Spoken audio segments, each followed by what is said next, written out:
Baik, terima kasih. Assalamualaikum warahmatullahi wabarakatuh. Waalaikumsalam. Waalaikumsalam warahmatullahi wabarakatuh. Jamaah Al-Hasani yang saya hormati, Dr. Rahmat Gunadi. Alhamdulillah pada pagi yang cerah ini kita mendapatkan narasumber Dr. Rahmat Gunadi yang nanti akan menjelaskan tentang eh, osteoartritis ya, gitu ya.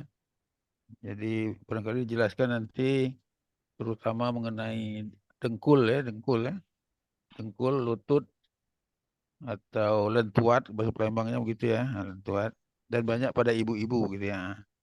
Baik, barangkali saya silakan saja Dr. Rahman Gunadi barangkali menjelaskan sedikit kurikulum vitae-nya barangkali yang ditanyakan Buya tadi. Nah, kemudian baru nanti masuk ke PPT osteoartritis. Silakan Dr. Rahman Gunadi. Baik, Prof. Terima kasih untuk kesempatannya. Saya mulai share screen ya.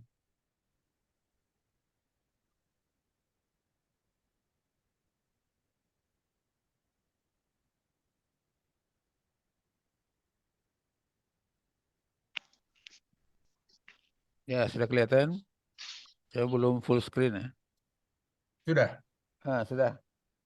Ya. Sudah. Ya, baik. Ya, jadi ternyata manusia ini memang mesti bersyukur ya. Dan kita sebetulnya punya satu hari artritis sedunia. Artritis itu artinya adalah peradangan pada sendi ya.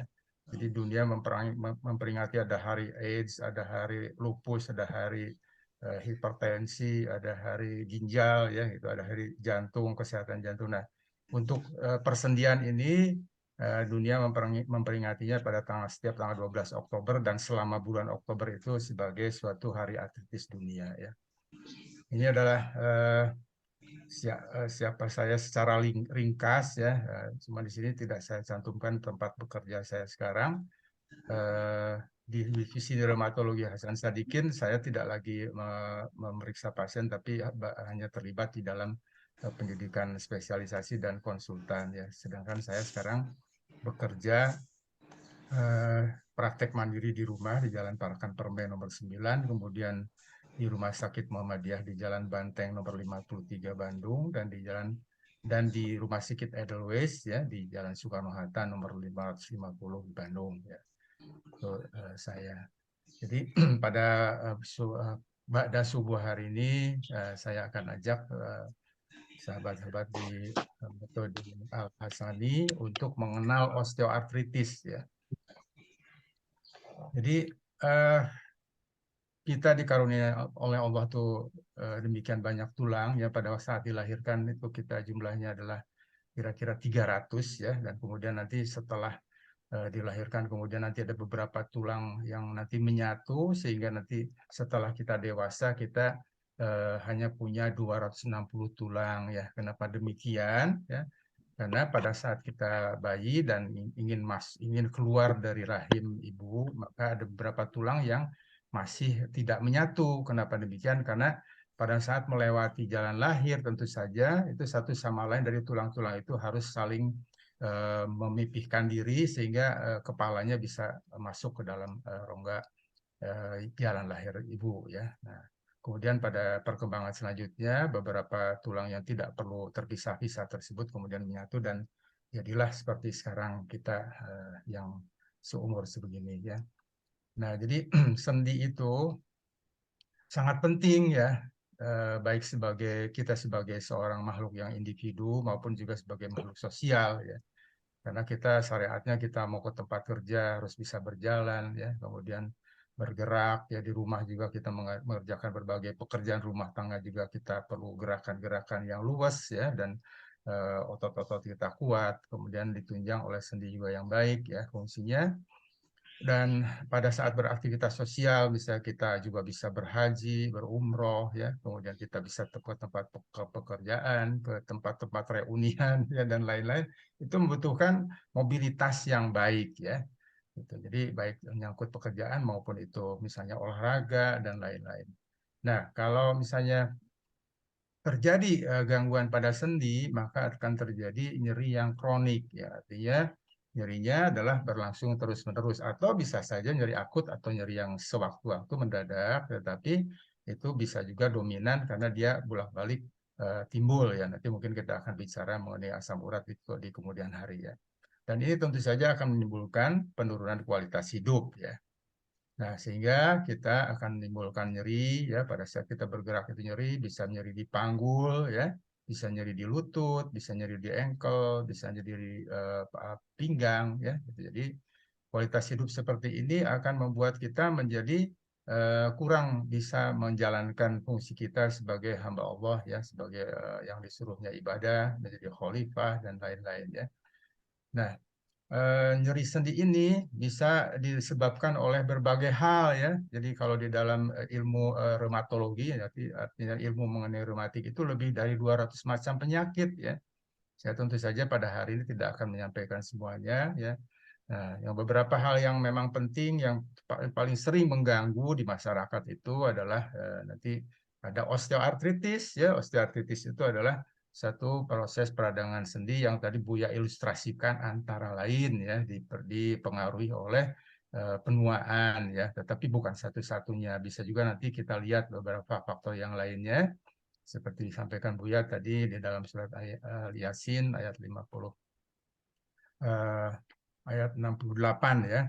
Ini nggak bisa Ya, wa man timbul lagi nu'amirhu di nunakisu fil khalq afala yaqilun ya. Jadi memang penuaan itu nanti ada membawa dampak-dampak tertentu yang nanti membuat kita menjadi lebih siap menyiapkan diri untuk bertemu Allah.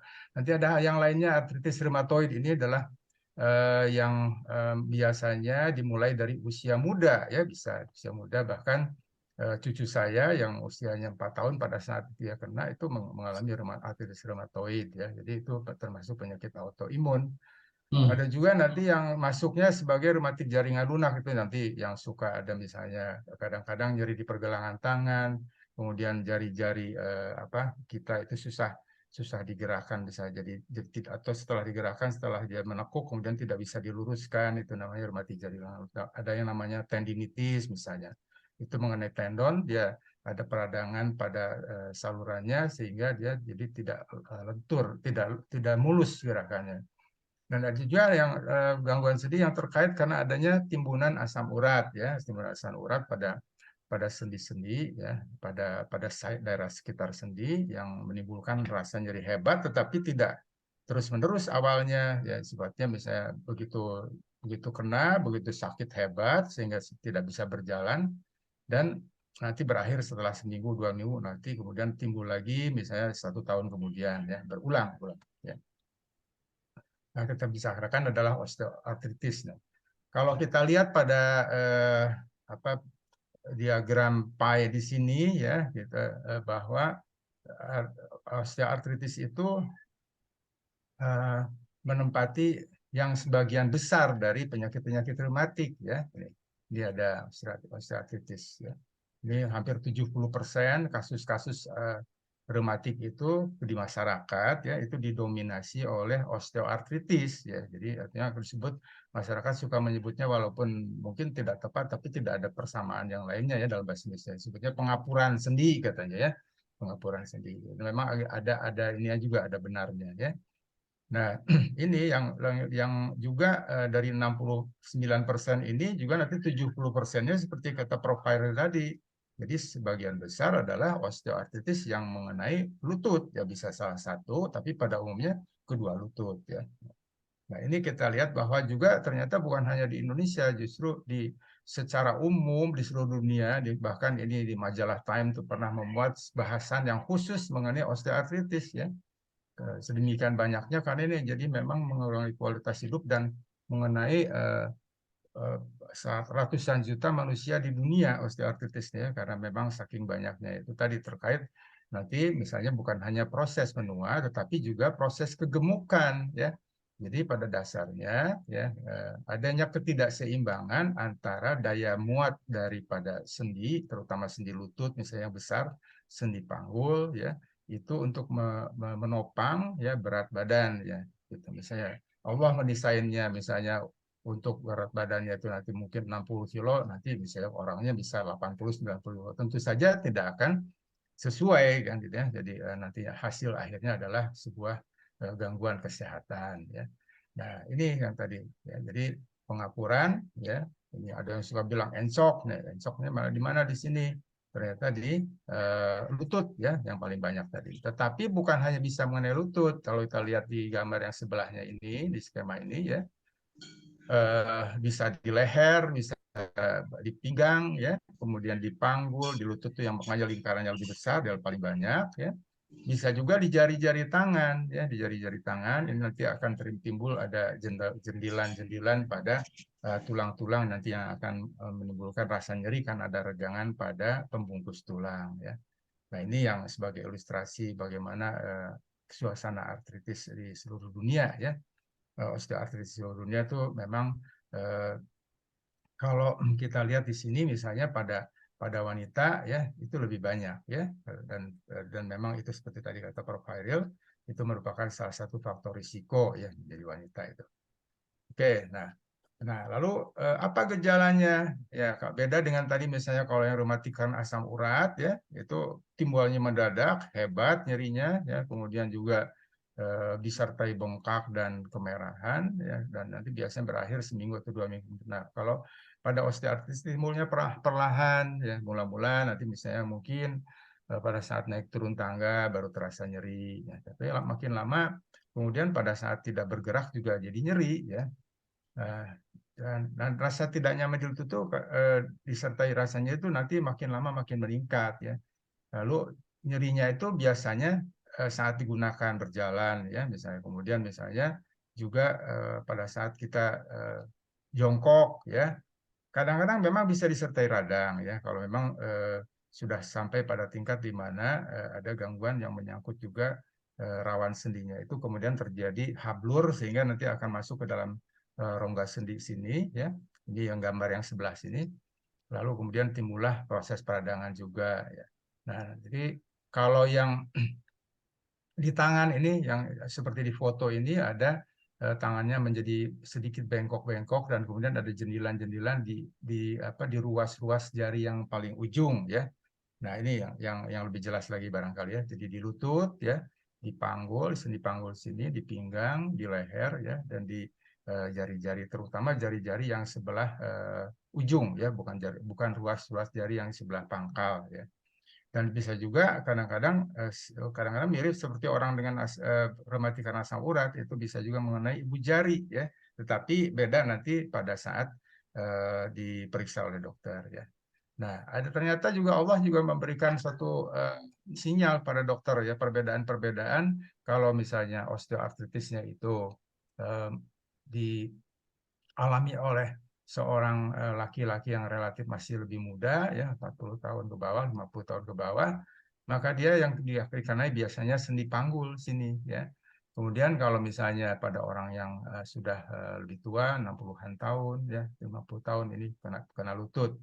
Nah tetapi pada wanita ini nanti kadang-kadang memiliki jenis reumatik yang lain dia tidak hanya pada satu atau dua sendi biasanya pada beberapa sendi di lutut iya kemudian juga misalnya di jari-jari dan di pergelangan juga iya ya. Nah, apalagi kalau seandainya nanti makin sepuh ya usia wanitanya itu sampai juga nanti di bahunya juga nanti nyeri pada saat digerakkan, di panggul nyeri, di pergelangan tangan nyeri ya, di lutut jelas nyeri karena menahan berat badan ya. Jadi nanti ini memiliki satu jenis penyakit yang kemarin disampaikan itu mengenai artritis reumatoid ya, yang itu satu penyakit autoimun yang lebih berbahaya daripada osteoartritis ya. Baik. Nah, ini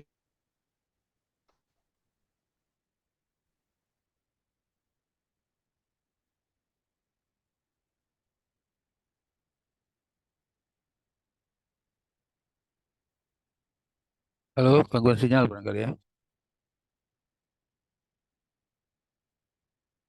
reumatoid yang kemarin bulan kemarin disampaikan itu tidak berlangsung lama ya tidak lebih daripada setengah jam biasanya. Lalu nanti juga ada suatu bunyi berderak ya di sini disebutnya crepitus berderak digerakkan pada saat duduk berdiri derek ya gitu. Kemudian juga bisa terjadi perubahan bentuk pada lutut karena sebagian dari bantalan tulang rawannya dan juga bahkan tulangnya itu kemudian mengalami tergerus ya, sehingga nanti akan jadi bentuknya bisa seperti huruf O gini, ada juga yang nanti seperti huruf X ya, jadi keluar dia membeloknya. Nah ini ya contoh-contoh dari sendi lutut yang mengalami gangguan ya, jadi di sini. Jadi nanti terjadi seperti ini ya. Ya, ini. Jadi kalau bangun duduk, dari duduk naik turun tangga dan kalau jalan ya. Nah, ini yang saya maksudkan terjadinya pada ujung-ujung dari ruas-ruas yang sendiri yang di ujung ya. Bisa juga sih di sini ya, di daerah sini tapi jarang ya. Tapi yang lebih sering adalah di sini. Ini kita lihat ya, kondisinya seperti ini ya. Oke, nah ini yang lebih jelas lagi. Jadi bisa juga pada yang lebih pangkal di sini ya. Kalau yang di ujung namanya itu nodus heberdens misalnya. Ya. Bisa juga nanti ini yang dekat pergelangan tangan, ini juga nanti jadi seperti meruncing dan ini kalau ditekan nyeri ya. Ya. Nah, ini gambaran bagaimana terjadinya ya, gambaran terjadinya itu ini adalah gambaran satu struktur sebuah sendi lutut ya. Ini adalah yang atas tulang paha, yang berwarna ungu muda ini adalah jaringan yang disebut sebagai tulang rawannya ya. Kemudian ini nanti ada bantalan lagi di bawah namanya meniskus ya. Ini yang di tengah ini yang seperti huruf E ini adalah penguat dari kedua tulang antara tulang paha dengan tulang betis ya. Dan nanti terjadinya adalah seperti ini ya. Tahap 1 dia mulanya adalah gangguan pada tulang rawannya ya, kemudian nanti timbul peradangan juga nanti pada cairan sendinya ya. Nah, kemudian pada tahap berikutnya ya, ini tulang rawannya sudah mulai tidak rata ya permukaannya tuh. Kemudian ada yang terjadi gangguan, ada terjadi erosi ya.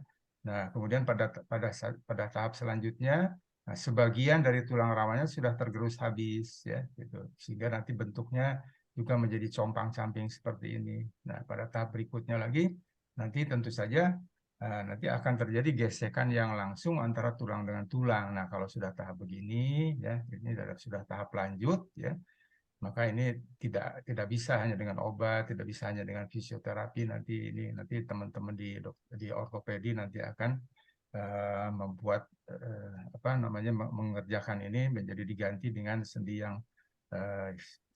yang buatan ya, yang biasanya terbuat dari titanium ya. Nah ini ya, jadi apa saja yang bisa menimbulkan osteoartritis itu ya. Nah ini yang saya gambarkan di sini adalah kegemukan ya. Kegemukan itu nanti akan tentu saja menjadi beban ya. Nah ini tadi juga ada umur ya, kemudian jenis kelamin tadi, makanya kenapa lebih banyak pada wanita ya. Kemudian juga obesitas ya, ini obesitas ya. Kemudian adanya gangguan pada yang distimulkan oleh karena sport-sport tertentu, misalnya main basket, main bola, badminton ya.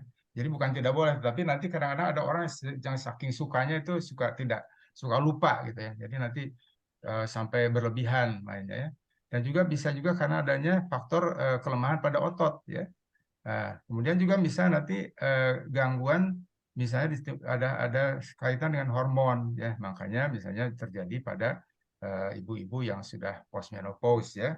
Walaupun kadang-kadang bisa, kalau misalnya ada kegemukan tidak usah menunggu menopause ya, itu sudah terjadi. Lalu juga memang ada faktor genetik ya. Kalau kita dalam agama kita barangkali sebutnya qadarullah ya. Jadi juga pada yang gangguan-gangguan sifatnya sistemik seperti misalnya diabetes juga itu menimbulkan percepatan, dan juga misalnya pada orang-orang dengan gangguan pada metabolisme tulang juga menimbulkan percepatan terjadinya osteoartritis ya. Nah, ini adalah dokter nanti akan menentukan ini memang satu osteoartritis yang memang pada dasarnya dia di sini disebut idiopatik, tuh bukan berarti sama sekali tidak tahu betul ya, tapi memang terkait usia misalkan. Tapi bisa juga ditimbulkan oleh gangguan yang lain ya, misalnya ada kegemukan ya, kemudian juga ada misalnya gangguan pada atau ada gangguan struktur pada sendinya ya. Nah, kemudian bagaimana dokter itu kemudian nanti mengungkap ini reumatiknya jenis mana sehingga nanti ketemu ini osteoartritis, lalu menentukan bagaimana pengobatannya adalah dengan mewawancara ya, dengan melakukan pemeriksaan, dan sayangnya tidak ada pemeriksaan laboratorium yang dapat menyimpulkan ini osteoartritis atau bukan. Beda dengan penyakit reumatik lainnya seperti asam urat, rheumatoid arthritis, itu bisa ada pemeriksaan labnya.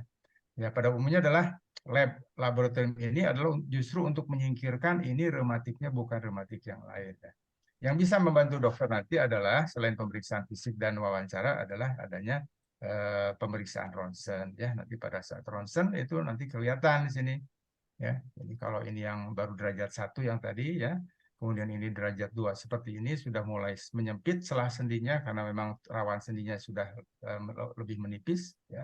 Ini derajat 3, dan kemudian pada derajat 4 tuh dua tulangnya saling berciuman ya. Jadi tidak lagi kelihatan celah pada ronsennya. Nah, ini seperti ini ya. Ini lutut ya. Jadi habis lapisannya. Nah, sekarang bagaimana pengobatannya? Jadi tentu saja ya karena menimbulkan nyeri itu harus diberikan terapi yang untuk mengurangi nyerinya, lalu meminimalkan kecacatan dengan adanya berbagai upaya nanti, dan tentu saja nanti meningkatkan kualitas hidupnya ya. Terapinya ya yang meliputi terapi yang bukan obat, ya non farmakologi, bisa juga yang terapi obat ya, dan juga nanti terakhir tentu saja kalau memang tidak memungkinkan dua hal itu maka nanti akan terapi bedah ya.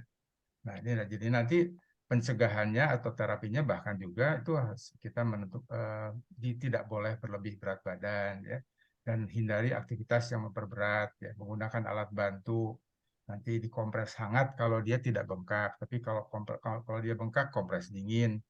Olahraganya dipilih olahraga yang tidak membebani sendi nanti ya. Nanti saya akan berikan contoh ya. Nah, ini yang non farmakologi. Nah, jadi menjalankan pola hidup sehat, tidak misalnya nanti hanya duduk-duduk saja ya, mager, malas gerak, lalu mengikuti latihan-latihan yang sifatnya low impact ya. Jadi misalnya di sini bisa bersepeda karena dia tidak menyangga berat badan sepenuhnya. Juga renang. Jadi renang itu nanti kenapa renang dipilih karena pada saat kita di dalam air ya nyemplung itu berat badan kita kalau kita airnya sampai dengan ke sebatas dada itu akan tinggal sepertujuhnya berat badan kita. Misalnya kita 70 kilo, nah di dalam setelah kita kerendam air itu kita paling-paling juga tinggal 10 kilo ya. Maka tentu saja bagian sendi yang nyerinya tidak akan terbebani. Maka di situ otot-otot pembangun sendi itu nanti akan terbantu. Nah, cara lain bisa dengan sepeda, baik itu sepeda yang biasa kita pakai, kemudian juga sepeda statis yang bisa sehari-hari di rumah. Dan tadi selalu dipesankan menurunkan berat badan.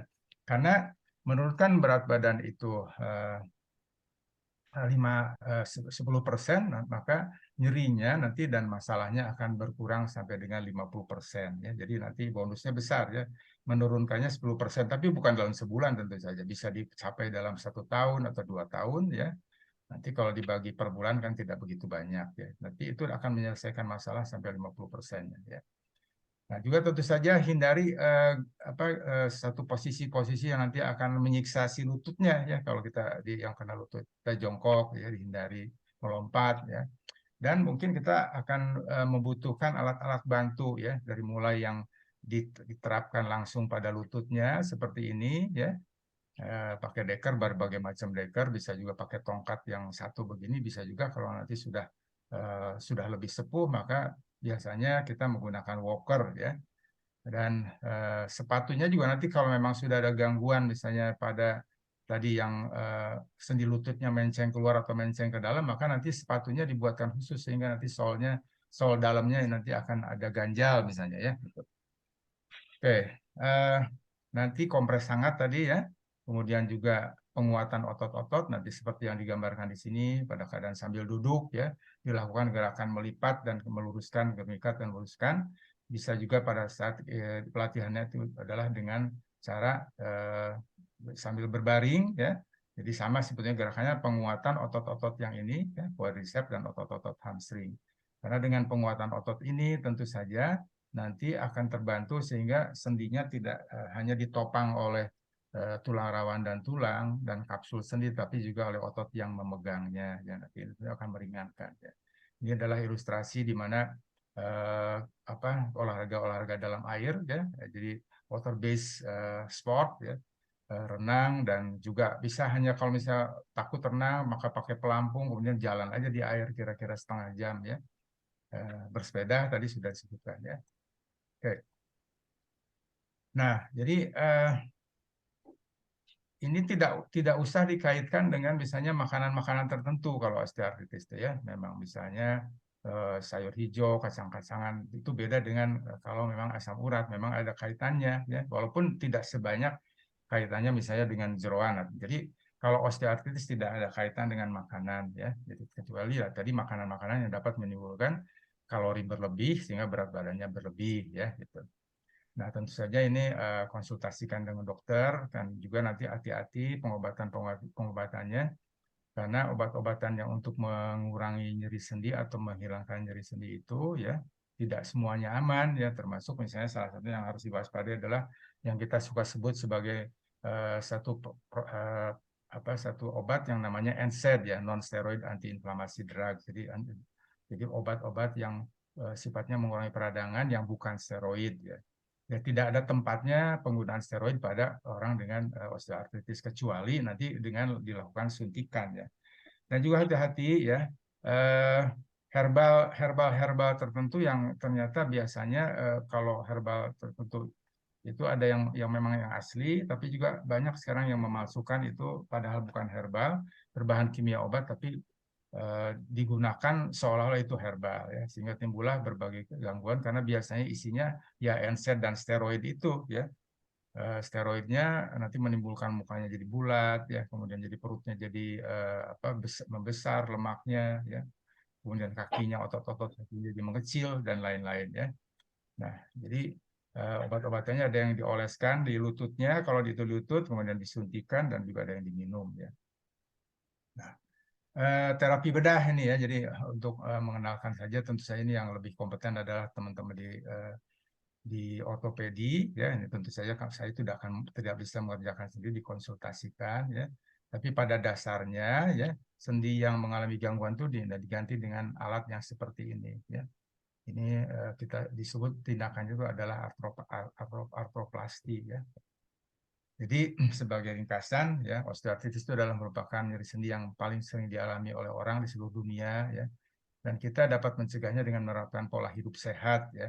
Kalau itu menyangkut makanan kan itu bukan hanya halal, syaratnya juga harus thayyib ya. Misalnya kalorinya tidak terlalu tinggi, karbohidratnya tidak melebihi 60% dari proporsi makanan sehari-hari. Kemudian juga tentu saja melakukan hal-hal yang sifatnya pola hidup sehat yang lainnya, misalnya senam-senam ringan ya untuk penguatan otot dan kebugaran ya. Dan terapinya adalah sifatnya tadi yang bukan obat, juga bisa juga dengan obat, tentu saja ini harus berkonsultasi dengan dokter dan kalau diperlukan dengan terapi pembedahan ya. Ya, semoga kita menjadi hamba-hambanya yang panjang usia sambil sehat dan berbahagia ya. Terima kasih atas perhatiannya. Demikian saya kembalikan lagi pada Prof. Hairil. Baik, terima kasih Dr. Ahmad Gunadi. Sudah banyak pencerahan yang kita dapat pagi hari ini. Saya lihat di kolom chat sudah ada 5 orang yang bertanya. Kemudian juga sudah ada yang raise hand. Cuma ada beberapa catatan saya tadi, ada sendi kita 360 buah itu ya, tulangnya. Kemudian ada tadi istilah jentilan ya. Barangkali orang Palembang tidak ngerti nih apa ini jentilan. Buka tadi ya. Kemudian juga kalau kita berenang, berat badan kita menurun 6/7-nya tadi ya. Jadi 70 menjadi 10 kilogram gitu ya. Nah, itu.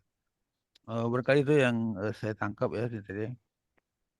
Barangkali kita silakan Bu ya Rizal dulu. Ya. Prioritas silakan Bu ya. Oke, syukuran Prof. Dulu kita waktu kecil Pak Dokter ya, kita Ya, diberikan semacam pemahaman bahwa kalau usia muda tulang kita itu tulang rawan. Nah kalau udah tua tulang kita tulang zat kapur ya banyak. Nah itu, nah saya mengartikan kalau pada saat kita usia muda, saya pernah keseleo kecil dulu, hilang ketika, artinya dia kembali normal. Tapi pada saat udah tua, ada yang cedera itu nggak kembali-kembali. Apakah yang cedera pada saat kita usia tua itu bisa kembali? Tadi Pak Dokter kan pakai operasi, pakai pasang alat di lutut gitu kan. Itu hanya apa namanya mengurangi apanya atau bisa menyembuhkan prosesnya itu atau butuh waktu lama karena tulang kita kan kapur semua nih. Eh, Bagaimana pemahamannya itu Pak Dokter? Silakan Dokter Ahmad. iya, ya baik, terima kasih Bu ya untuk pertanyaannya. Jadi kalau cedera barangkali sebetulnya tidak di ranah saya Bu ya, karena saya rheumatologi itu penyakit dalam. Jadi kalau cedera itu nanti kaitannya adalah dengan dokter bedah tulang, ortopedi ya, ortopedi dan traumatologi. Tapi boleh saya barangkali berikan ilustrasi secara umum ya, bahwa memang pada saat kita muda tentu saja kita daya regenerasi kita, daya sembuh Ya, kita itu sel-selnya masih baik ya, jaringannya masih lentur ya. Kemudian juga kitanya ya tulangnya juga tidak tulang, belum tuh jadi tulang tua, juga jaringannya juga bukan jadi jaringan yang sudah tua ya, yang tentu saja sudah beda elastisitasnya, konturnya dan lain-lain. Nah, kalau pada yang lebih tua usianya tentu saja ada kemunduran-kemunduran yang merupakan sunatullah ya, seperti Buya ilustrasikan melalui surat Yasin tadi kan. Nah, di situ uh, bukan sama sekali tidak ada kemampuan untuk mengembalikan gitu, jadi memulihkan ada, tetapi kecepatannya tidak akan sama seperti pada saat kita muda gitu ya. Nah kemudian apakah nanti bisa kalau misalnya ada keseleo atau misalnya nanti kemudian strukturnya itu jadi beralih tempat atau susunannya itu jadi kurang kurang pas ya letaknya, maka tentu saja tindakan pembedahan itu yang dilakukan oleh dokter yang berkompeten ya, dalam ini adalah dokter ortopedi, tentu saja akan mengoreksi itu ya. Apakah penyembuhannya lama? Tergantung sebetulnya. Kalau misalnya lebih cepat dilakukan, biasanya akan lebih cepat pula pulih ya gitu. Tapi kalau misalnya sudah agak lama, sehingga nanti sudah ada perubahan-perubahan juga yang nanti mengikuti bentuk yang tidak lazim itu, maka juga nanti penyembuhannya akan lama. Nah, kemudian apakah nanti akan sembuh sempurna? Nah, itu balik lagi tadi, seberapa cepat kita menyegerakan menyempurnakan ikhtiarnya atau menundanya. Nah, juga nanti bagaimana nanti apakah kita ada faktor-faktor yang menjadi penghalang untuk proses penyembuhan, seperti misalnya nanti ada diabetes gitu ya. Karena sebetulnya tulang itu tidak hanya dari zat kapur ya, dari kalsium ya. Kalsium itu merupakan memang unsur terbesar, tetapi di dalamnya sebetulnya tulang kita itu ada struktur kolagen ya gitu. Struktur kolagen itu itulah nanti akan menjadi rumah bagi kalsium. Jadi sebagai gudang. Jadi Allah tuh memfungsikan tulang tuh untuk berbagai hal ya, sebagai gudang kalsium ya. Jadi kebutuhan kalsium kita tuh bukan hanya untuk tulang, sebetulnya tulang itu hanya menyimpankan, tetapi sambil menyimpankan dia juga berfungsi menjadi sendi, menjadi penopang tubuh, menjadi pelindung alat-alat dalam ya. Nah, nanti kalau misalnya hal-hal itu nanti bisa dikendalikan, sebetulnya nanti pemulihannya mungkin walaupun tidak sempurna bisa mendekati sempurna gitu. Jadi gitu Bu ya. Jadi bisa. Jadi saya tentu saja setiap usaha kita tuh tidak akan sia-sia gitu Bu ya.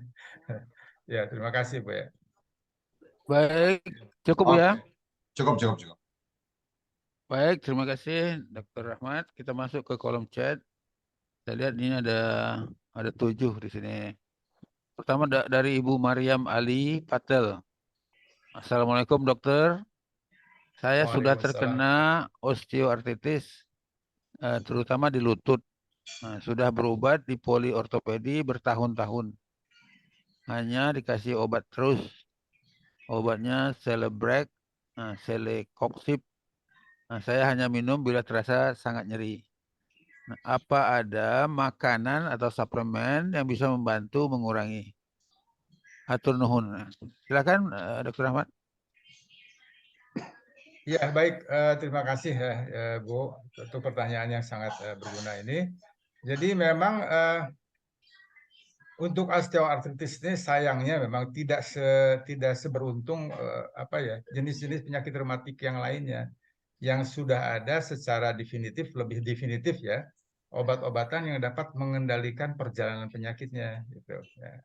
Jadi kalau misalnya untuk rheumatoid arthritis misalnya ada obat-obat nanti yang mengendalikan agar sistem imunnya tidak menyerang sendi-sendinya sendiri ya, karena rheumatoid arthritis sebenarnya bukan hanya mengenai sendi. Nah, pada osteoartritis ya memang ada ya, ada obat-obat yang diupayakan untuk bisa mengendalikan prosesnya agar tidak memburuk gitu. Jadi dia namanya disease modifying. Jadi dia memperbaiki atau memodifikasi perjalanan penyakit. Tetapi itu tidak akan mengembalikan seperti semula gitu ya. Jadi itu nanti memang sayang belum bisa sampai situ. Tetapi tentu saja bukan tidak ada sama sekali ya. Dan itu memang sebagian besar sayangnya bukan juga berasal dari suplemen, Bu. Dulu pernah misalnya beberapa suplemen yang dipergunakan ya, yang sekarang juga masih dipergunakan, tapi kebanyakan itu adalah jadi para ahli masih sekarang berbeda pendapat bahwa itu tidak usah dipergunakan. Ada yang bilang itu akan tetap dipergunakan. Itu tentu saja nanti dengan berbagai pertimbangan. Misalnya ya itu glukosamin sulfat itu nanti dapat berpengaruh pada metabolisme dari sel-sel tulang yang membentuk tulang rawan bisa. Tapi itu dipergunakannya harus secara jangka panjang ya gitu nanti sampai 3 tahun itu minimal itu di dalam penelitian-penelitian itu ya. Kemudian juga ada yang namanya diaserin ya, diaserin dengan berbagai mereknya, glukosamin juga dengan berbagai mereknya. Itu juga sama, itu dia bisa mengurangi proses peradangan yang berada di dalam cairan sendi dan pada memperbaiki sehingga nanti dapat memperbaiki tulang rawannya ya. Itu nanti juga bisa diharapkan. Itu juga jangka panjang, Bu ya. Jadi nanti bisa setahun, bisa 2 tahun dan itu diminum dan bukan hanya diminum pada saat nyeri ya. Tetapi yang lebih penting sebetulnya itu adalah kalau sendi lutut ya, penguatan di mana lutut itu nanti jadi lebih terlindung sendinya, yakni dengan penguatan otot-otot, Bu. Itu tadi yang saya ilustrasikan. Ya, lakukanlah olahraga-olahraga atau latihan-latihan yang tidak membebani sendi tersebut. Nah, yang paling ideal sebetulnya adalah renang ya. Dan renangnya tidak gaya katak misalnya, gaya bebas, Bu ya, karena dia melakukan gerakan-gerakan pada kalau belum bisa berenang cari guru renang sampai bisa gitu dan biasanya regimennya adalah caranya dalam 3 bulan pertama itu harus seminggu 3 kali minimal ya seminggu 3 kali dan biasanya durasinya antara setengah jam sampai dengan 60 menit ya. Nah, demikian. Jadi kemudian juga bisa juga nanti dengan sepeda tadi Bu, bersepeda, sepeda statis ya. Tetapi tidak boleh di tempat yang nanjak gitu ya. Dan juga bisa juga nanti dengan latihan-latihan mandiri untuk otot-otot yang namanya otot-otot quadricep dan hamstring. Nanti Ibu bisa lihat di YouTube kan kita semuanya punya Smart TV sekarang. Lihat aja jadi latihan penguatan otot-otot sekitar lutut gitu ya. Jadi ada beberapa gitu Bu. Tetapi kalau yang suplemen seperti misalnya yang Ibu maksudkan dari makanan ya memang belum ada Bu yang memuaskan ya. Tapi tentu saja mencukupkan asupan kalsium, mencukupkan protein yang pembentuk badan kita dan lain-lain. Dan itu tadi yang penting sebetulnya jaga berat badan ya, tidak kalau bisa diusahakan tidak bertambah bahkan kalau memang berlebih harus dikurangi. Dan juga vitamin D itu tetap membantu penyembuhan ya. Jadi kita ada proses di mana kita berjemur misalnya ya dalam sehari-hari. Ya. Terima kasih, Prof. Baik, Bu Mariam cukup ya. Sebentar, sedikit lagi. Vitamin D-nya itu saya kan minum vitamin D3, Dok. Berapa IU yang itunya bagusnya, Dok? Baik, Dr. Ahmad masih hadir? Masih nih. Ya. Ya. Ada yang bertanya dosis vitamin D3, Dr. Ahmad. Ya, sebetulnya kalau mau pasti ya itu Bu, itu kita harus melakukan pemeriksaan lab dulu ya. Dan vitamin D itu kebutuhan kita makin kita tua ya kita makin akan sesuai dengan usia kita jadi sesuaikan ya jadi makin banyak ya. Jadi makanya rentangnya itu lebar antara 30 nanogram sampai dengan 100 nanogram per mililiter ya.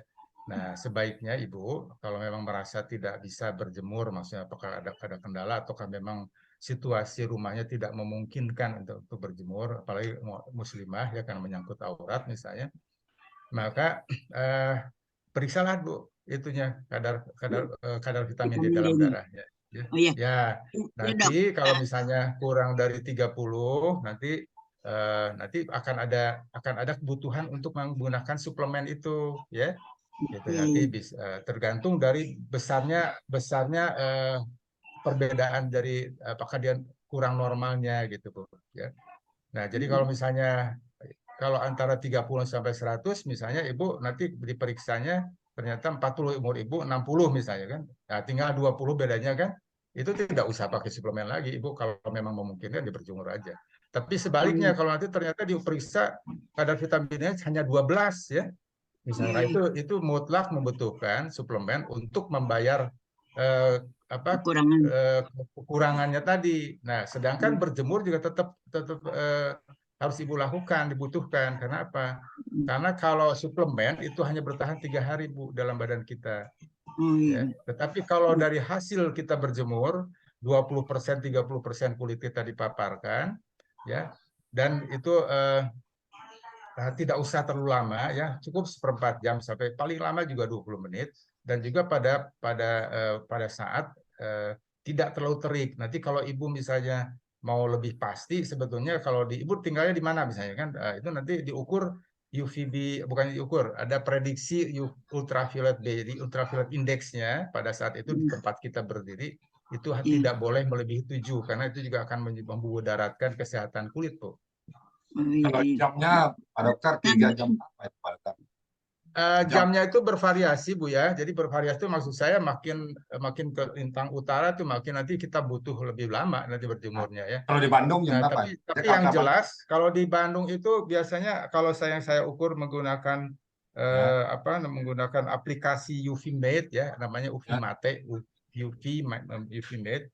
Itu biasanya antara jam 8 jam 9 Bu ya kalau di Bandung. Itu antara itu bisa sampai 3 sampai 7.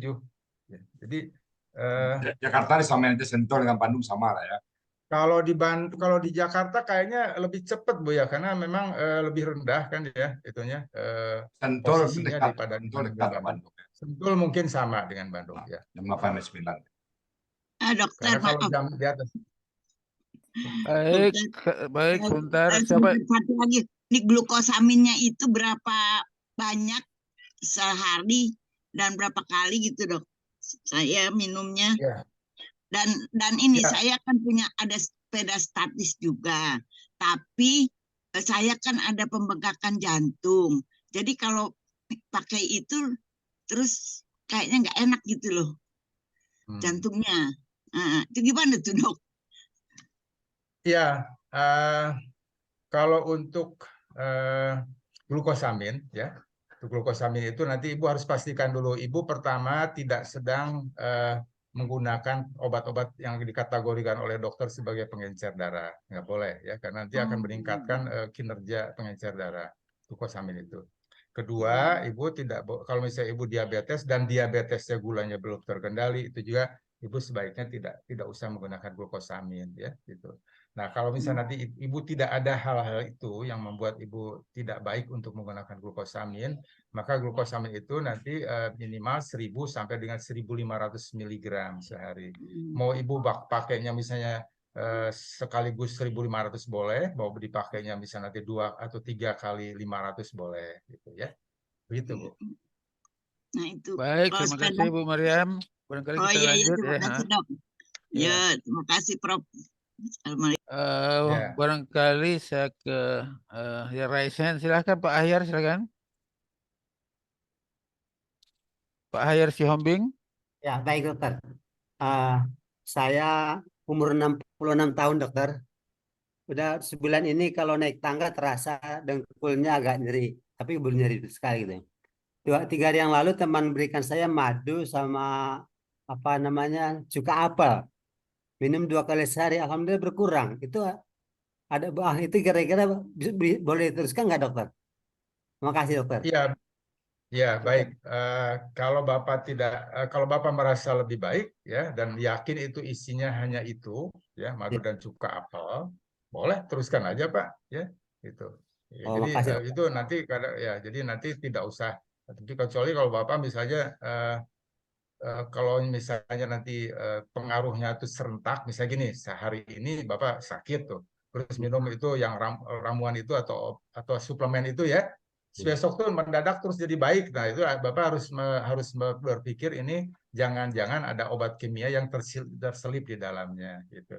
Karena ciri herbal yang asli yang tidak ditumpangi dengan obat kimia ya, itu adalah dia bekerjanya lamban, Pak. Iya. Nah, tapi kalau yang serentak itu biasanya ditambahkan steroid, Pak.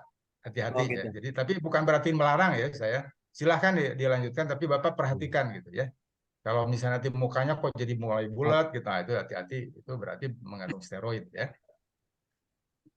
Ya, Pak. Terima Baik, kasih. nah, terima kasih. Saya masuk ke kolom chat lagi. Ini ada beberapa pertanyaan yang hampir sama.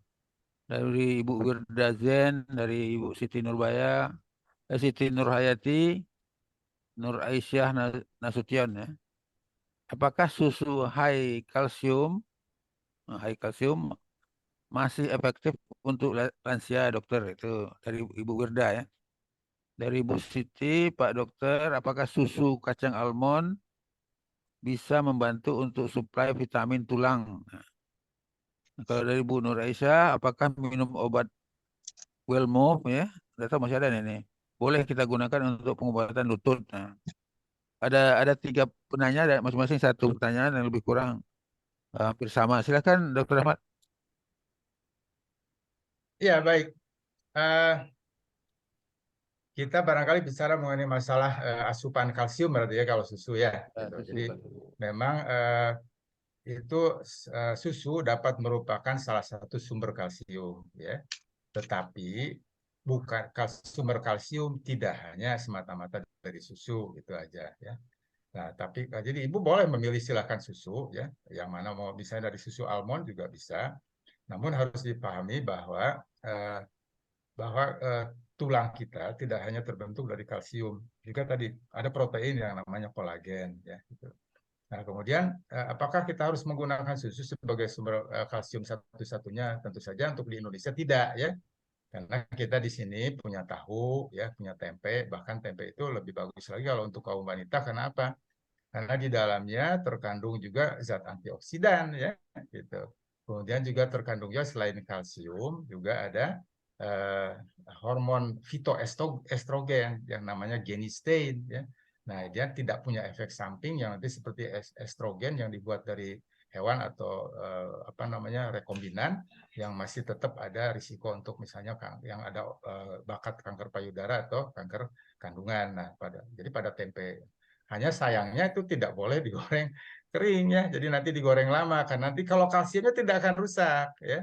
Tetapi geniseinnya yang akan rusak serta seratnya. Jadi nanti mungkin kalaupun digoreng juga lebih baik digoreng sebentar dimasukin itu, tapi nanti kemudian dilanjutkan di air fryer biasanya Bu. Sekarang ada air fryer atau nanti dikukus gitu. Tapi memang kurang enak ya. Atau kalau saya pakai mendoan. Nah itu mengenai sumber kalsium. Jadi sebenarnya tidak perlu harus apalagi merek-merek tertentu. Dan kalau susu juga kalau ibu misalnya lihat di negara-negara orang itu tetap WHO ataupun badan-badan kesehatan yang lokal mau seperti kita juga tidak harus selalu susu bubuk. Sebetulnya yang dianjurkan adalah fresh whole milk ya gitu. Jadi tentu saja untuk orang-orang yang tidak ada alergi terhadap laktosa ya. Jadi itu mengenai sumber kalsium ya. Kemudian mengenai Wellmove ya. Kalau memang itu Wellmove itu juga belum masuk ke dalam rekomendasi, tapi memang secara biological plausibility artinya secara logika dan secara teorinya ya itu nanti dan juga beberapa penelitian-penelitian yang tidak begitu besar itu memang ada gunanya. Jadi nanti silahkan Ibu kalau merasa nyaman diteruskan saja karena itu toh suplemen ya gitu. Jadi bisa dilanjutkan Bu. Ya. Begitu kali Prof ya. Ya, baik, terima Ada kasih. Ya, barangkali Sedikit barangkali dokter. sebentar, sebentar. Oke, Barangkali kalau kami di Palembang sering makan ikan seruang, Dokter Rahmat. ya. Ikan, kan ada ikan yang kecil. Digoreng, dimakan sama tulangnya sekalian. Ya. Ya, silakan Bu Wirda dulu barangkali kalau ada Ya, cukup. terima kasih Pak Khairil.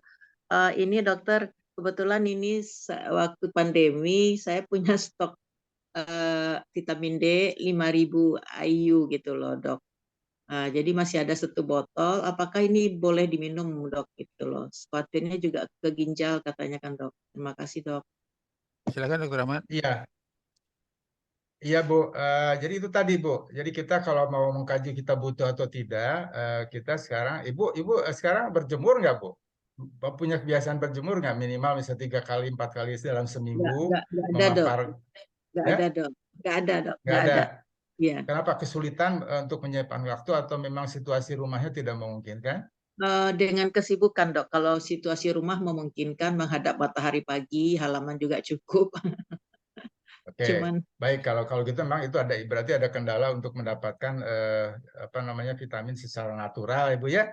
Ya, karena ya. itu tadi jadi ada kelebihan-kelebihan sinar matahari itu tidak saja nanti membentuk vitamin D, tapi juga nanti akan membentuk nitric oxide yang nanti akan memelihara seluruh apa lapisan dalam daripada pembuluh darah. Juga nanti dia kalau ada paparan sinar matahari di siangnya maka melatonin yang dihasilkan pada saat kita tidur pun juga yang merupakan hormon kesejahteraan untuk badan kita juga akan dibentuknya lebih baik dan lebih banyak oleh Allah pada antara jam 10 sampai dengan jam 2 malam.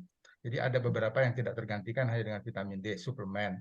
Tapi kalau memang terpaksa pada posisi seperti Ibu, tentu saja itu ya, bahkan diharuskan ya gitu karena kekurangan vitamin D itu nanti juga bisa membawa dampak bukan hanya masalah tulang. Ibu tahu sendiri kan sistem imun membutuhkan, otak membutuhkan gitu ya. Jadi berbagai jaringan tubuh kita semuanya itu punya reseptor vitamin D. Nah, hanya masalahnya untuk menentukan dosisnya berapa gitu. Makanya saya sangat sarankan Ibu invest dulu aja 400.000. Ibu periksa di laboratorium berapa kadar vitamin D Ibu ya. Kalau memang di bawah 30, Ibu makan tiap hari 5.000 itu ya. Kemudian nanti selama 3 bulan, Ibu nanti periksa lagi berapa, invest lagi Ibu ke laboratorium. Kalau sudah di atas, Ibu berapa umurnya sekarang? 69 dok. 69, oke. Jadi Ibu kebutuhannya ya kira-kira antara 60 sampai 70 nanti kadarnya itu yang dibutuhkan. Ya. Jadi kalau memang tidak melampaui 100 itu ya tidak ada masalah Bu, karena memang itu adalah sudah perjanjian internasional seperti itu.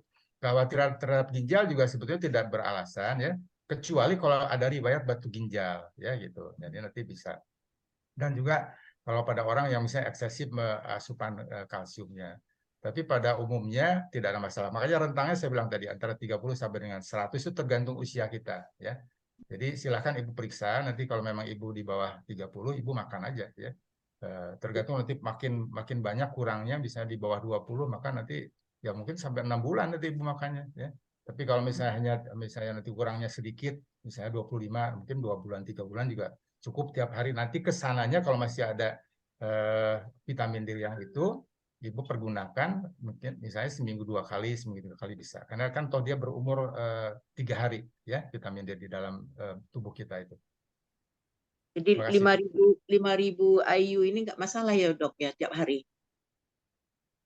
Tergantung kebutuhan saya bilang juga kan. Kita mau menambah sesuatu berdasarkan kebutuhan. Nah, kalau misalnya kita rendah, maka kebutuhan kita akan banyak kan, Bu. Tidak ada masalah. Karena kecuali kalau vitamin D-nya dalam bentuk aktif, misalnya kalsitriol. Nah, kalau yang Ibu itu, yang 5.000 itu, mungkin namanya, coba Ibu lihat nanti, kolekalsiferol. Kalau kolekalsiferol, rumusnya, itu bentuk vitamin D yang belum aktif, Bu.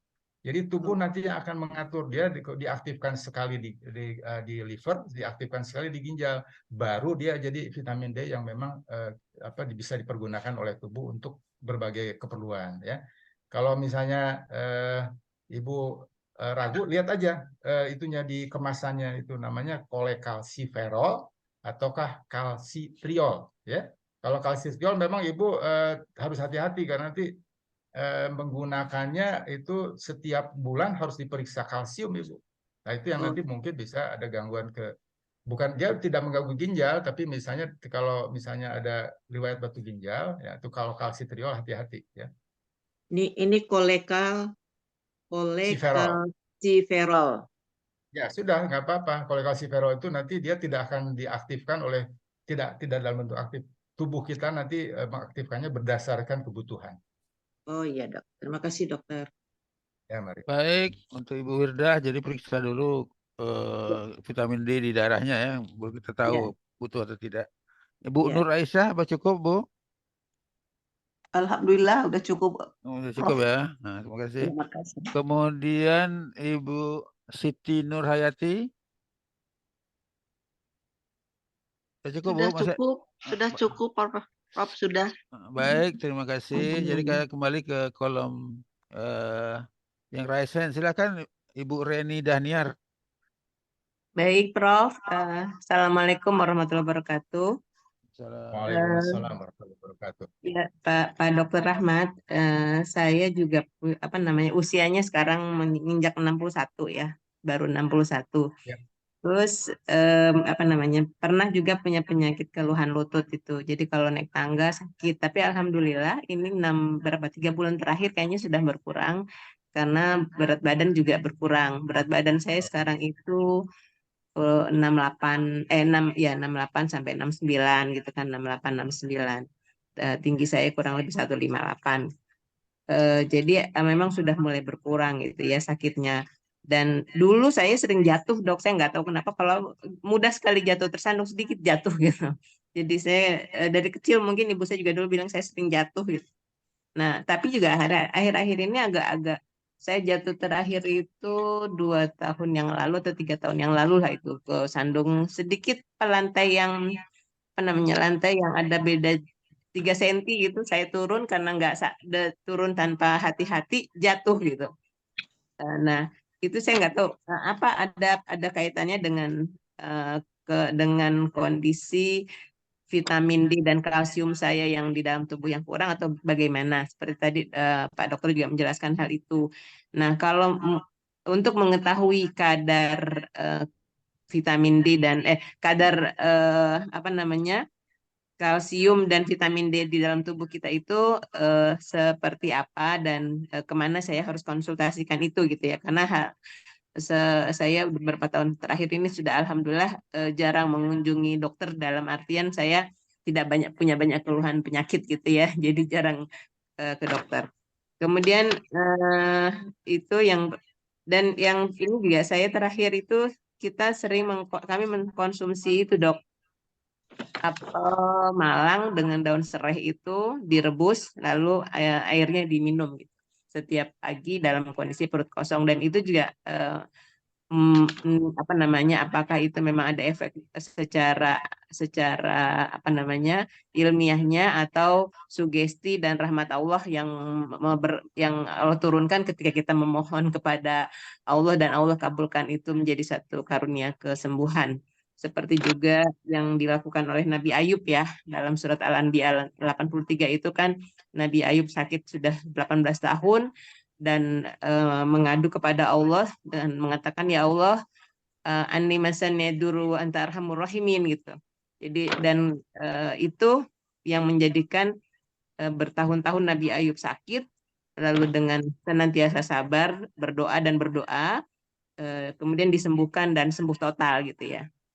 Jadi saya kira itu mungkin yang ingin saya sampaikan dok tadi mengenai beberapa hal kondisi kalsium dan vitamin D dan oh ya satu lagi dok, tadi saya juga sempat konsumsi glukosamin dok.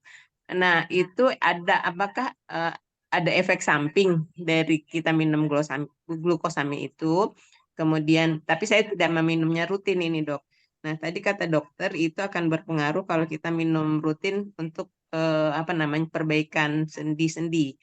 Yang ingin saya tanyakan juga adalah bagaimana kita mengetahui glukosamin yang baik yang kita konsumsi gitu. Ada beberapa macam gitu dok ya.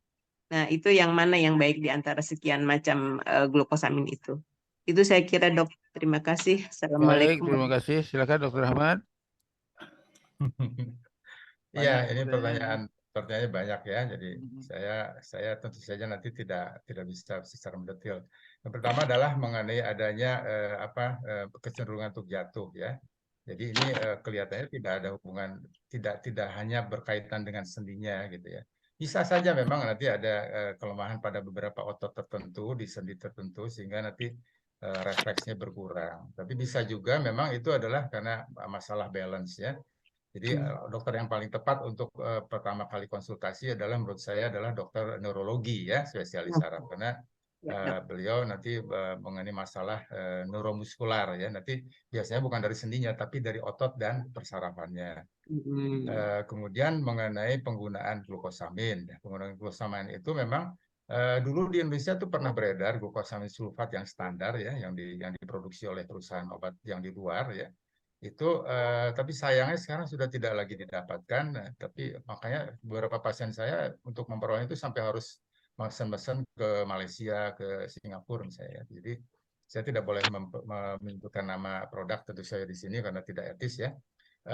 Tetapi Ibu nanti bisa sebetulnya kalau punya teman-teman di Australia, bisa di di Australia terutama ya, mereka itu punya glukosamin sulfat yang bagus Bu, yang bermutu ya, dan tidak mahal harganya ya. Kalau dulu yang produk yang beredar di Indonesia itu cukup mahal Bu, jadi satu bijinya aja bisa sampai 20.000, 30.000, padahal harus dimakan 2-3 kali gitu kan, jadi berarti sudah hampir 100.000 dalam satu hari.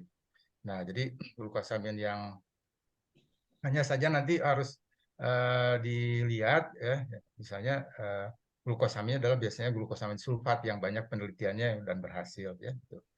Lalu apakah ada efek samping? Ya tentu saja setiap barang di dunia ini tidak ada yang betul-betul aman ya gitu. Jadi selalu harus ada precaution. Jadi misalnya nanti bisa saja glukosamin itu menimbulkan rasa mual ya di dalam perut, bisa saja menimbulkan rasa perih gitu. Walaupun itu sedikit ya, tidak banyak.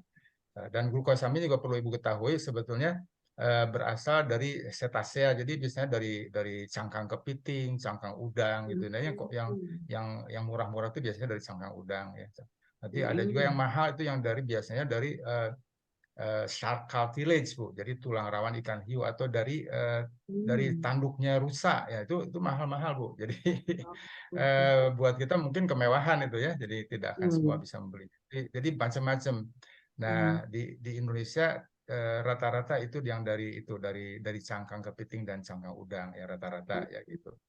Dan sebaiknya memang pilihlah nanti glukosamin yang tidak dicampur dengan yang lain Bu ya, karena nanti kadang-kadang ada beberapa produk yang nanti ternyata dicampur dengan yang lain bahkan tidak lebih baik daripada glukosamin sendirian ya. Lalu apalagi Bu tadi ya yang belum terjawab? Untuk konsultasi itu tadi Dok ya.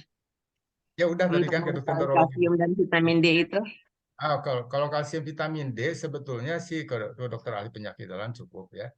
Kalsium vitamin D itu sebetulnya kita tidak usah berlebih Bu. Jadi juga tidak boleh kekurangan karena vitamin D sangat dibutuhkan oleh seluruh sel tubuh kita. Tanda-tanda kita kekurangan vitamin D itu apa ya Dok?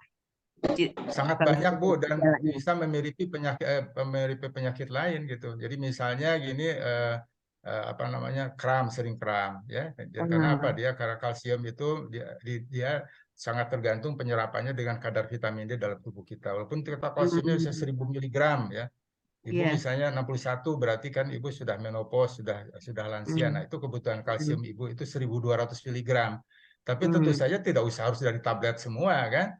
Karena tadi saya udah bilang ya, sebut dari tahu, dari tempe, dari sayur-sayur, dan tadi seperti Prof. Hairil bilang, dari ikan seluang ya. Ikan seluang tuh bukan hanya kalsiumnya juga, tetapi dia satu-satunya ikan yang juga mirip seperti salmon Bu, kandungan kalsium vitamin D-nya ya. Karena jarang vitamin D itu terdapat dari makanan ya, dan kalaupun ada di makanan itu sangat sedikit sekali.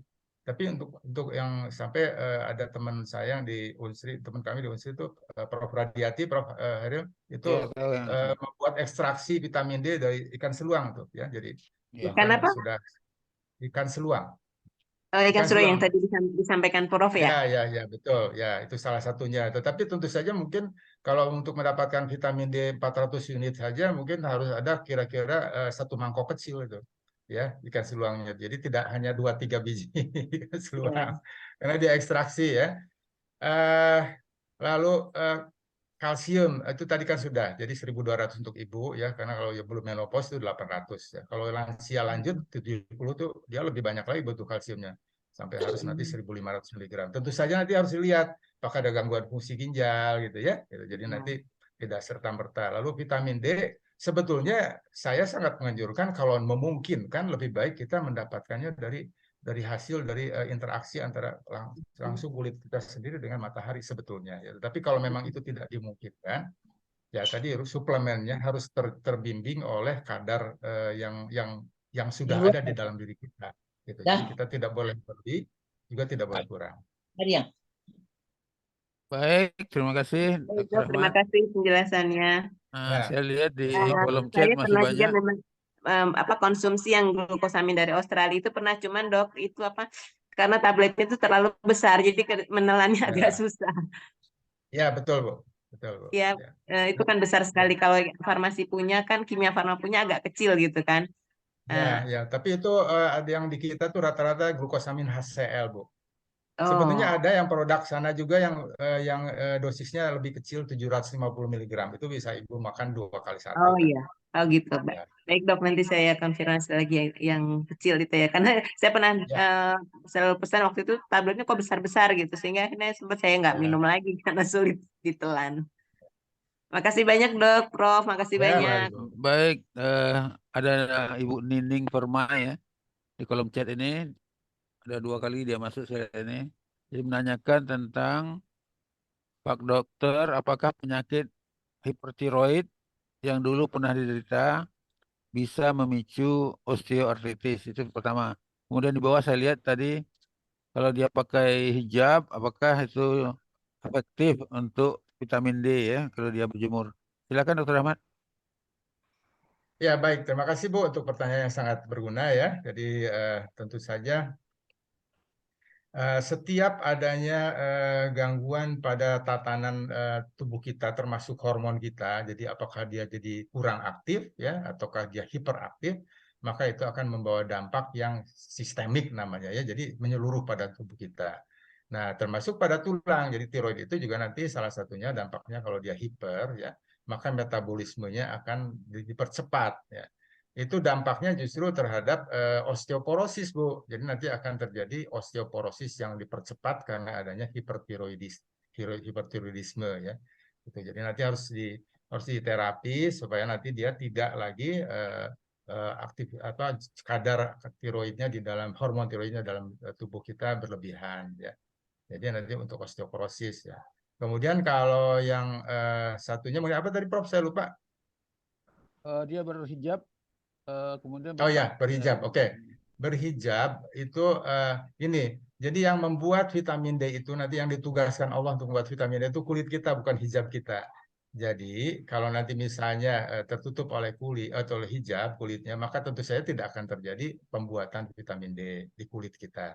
Karena sebetulnya si kolesterol sebenarnya itu vitamin D itu asalnya dari kolesterol. Jadi kolesterol bukan makhluk jahat sebetulnya.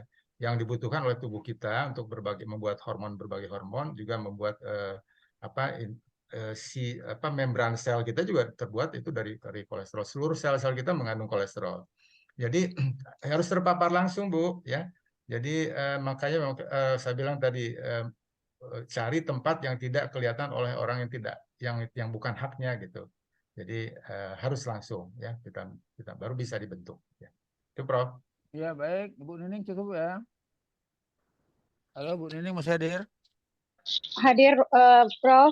Ya. Kalau boleh saya pengen nanya masalah tadi itu hipertiroid sama osteoporosis.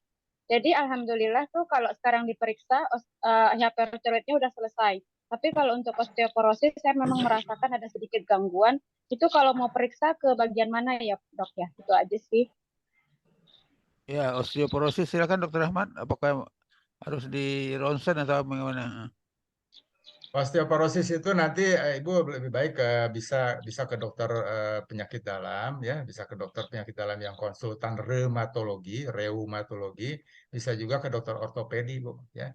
Kedua gitu. dokter itu sama-sama bisa menangani osteoporosis ya. Nanti ada alatnya nanti yang untuk misalnya melihat apakah seseorang osteoporosis atau tidak, ada alatnya namanya bone mass densitometry.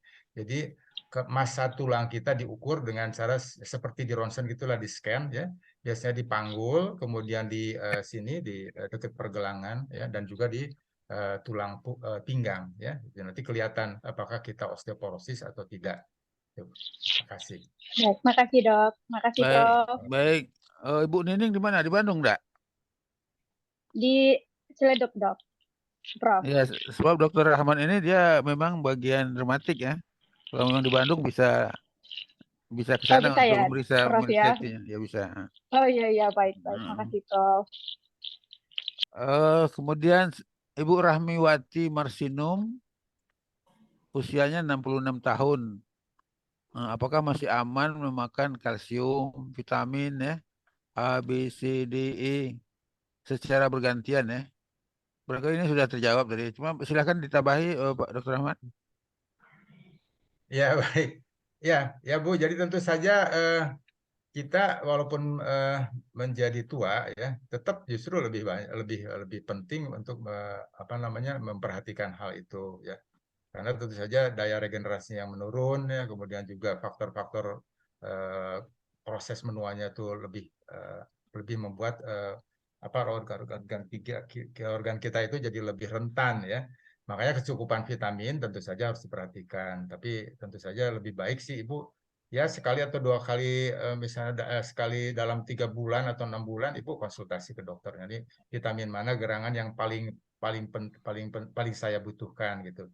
Tapi kalau pada umumnya sih semua vitamin itu kalau kecuali vitamin D ya itu ada di makanan sehari-hari. Vitamin itu memang tidak begitu banyak ada di makanan ya, hanya makanan tertentu saja.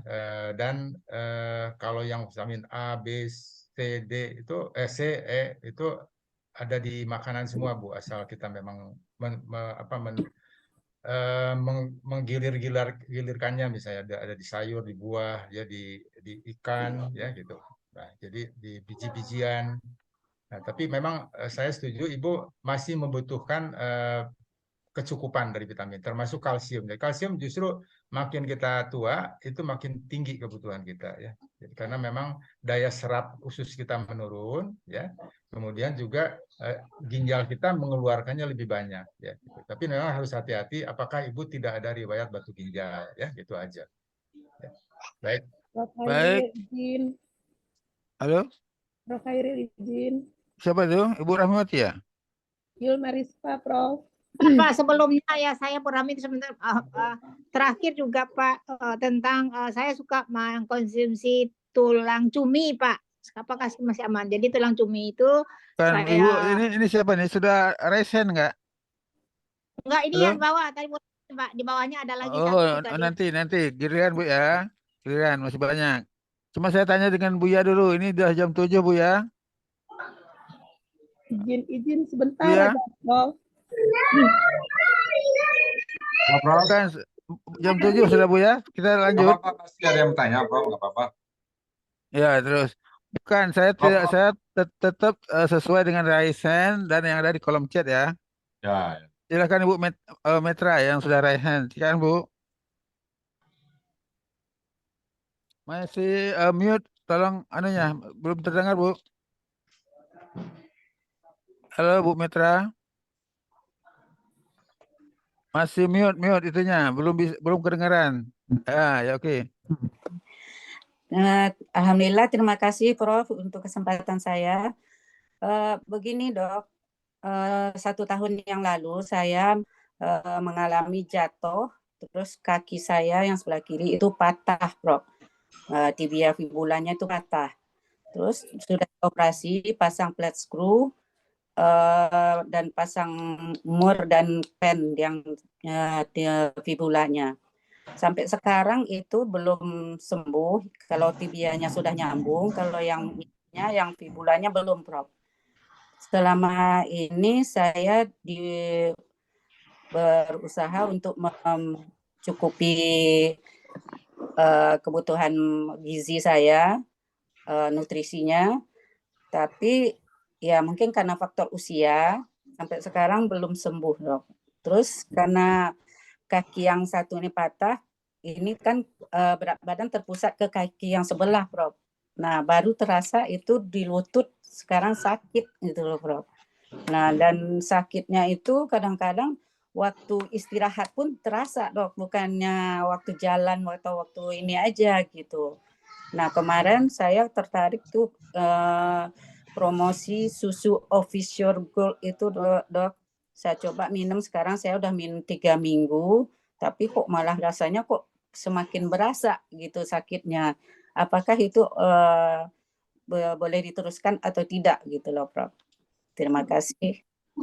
Baik, Bu Mitra. Jadi ini udah gabungan macam-macam ilmu ini. Ilmu ortopedi, ilmu reumatik, ilmu gizi ya. Silakan Dr. Rahmat. Iya, baik Prof.